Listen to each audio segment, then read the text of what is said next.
It is because the human spirit knows, deep down, that all lives intersect. That dust doesn't just take someone, it misses someone else. And in a small distance between taking and being missed, lives are changed.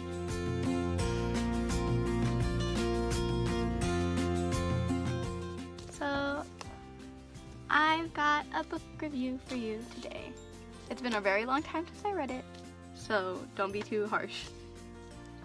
This is actually the first book I read by what I consider my favorite author, Mitch Albom. My favorite book by him is The Timekeeper. I'll review that one later, my boyfriend has it right now. So, this is The 5 People You Meet in Heaven. I have a weird relationship with this book. My parents rented the movie that was made out of it, and I watched it once. The day they rented it, I watched it once, I really liked it, and then I never heard of it again. I might have made it up in a fever dream because I never looked up if it was an actual movie and watched it again, but I've never heard of it. No one's ever talked to me about it.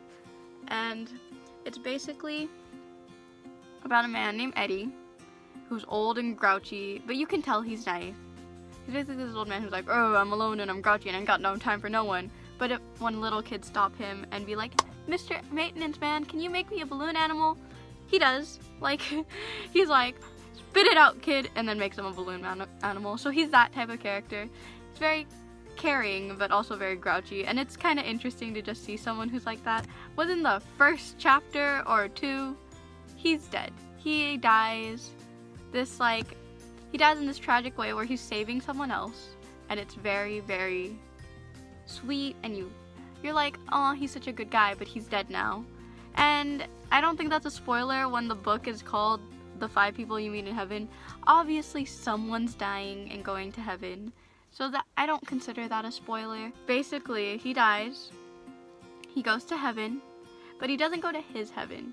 The book's basically about him meeting up with 5 people that he impacted their life somehow.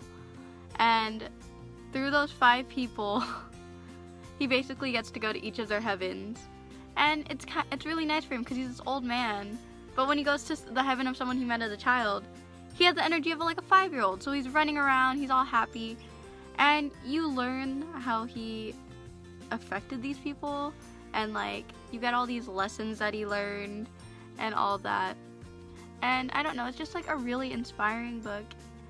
I was actually very lonely in high school. I didn't have that many friends, and a lot of the stuff you read in here, it like kind of makes you feel better about that. I'm one of those weird people who likes to like highlight parts of books, and I'll give you some out of context quotes that just show you like the type of like warm fuzzies this book gives you by like the things it says. And okay, let's go. A lot of my favorite quotes are from the first person he meets, and here are 2 that I really liked. Strangers are just family you have yet to come to know.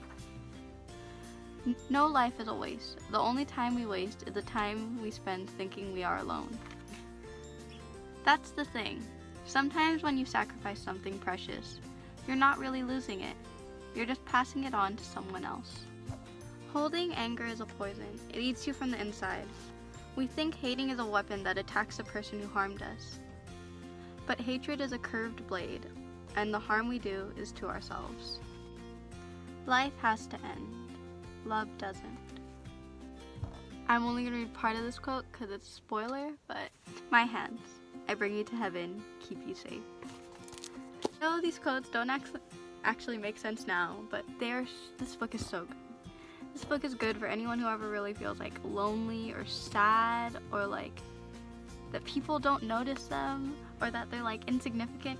It's very good at making you feel like you matter a lot, and that's just such a nice feeling. And it also is a really good reminder to be good to other people, and like, it's really easy to think that you can do anything and it's not gonna change anyone else's day. Like, I can like cut this lady off on the freeway, that's not gonna change her day at all. But like, this book reminds you that everyone has their own life that they're going through, and why not just try and make it easy for everyone? I just think it's a really good book, and if you're feeling any type of sad emotions, this will make you cry, but it'll also give you like the warm fuzzies, and you'll feel a lot better after reading it. Well, it's a very heartwarming book. Like, You're gonna cry, but they're gonna be like warm, fuzzy tears, and I guarantee you, you will like this book. I give this book a solid 9 out of 10. And I hope you read it, and after that I will post a video talking about the spoilers.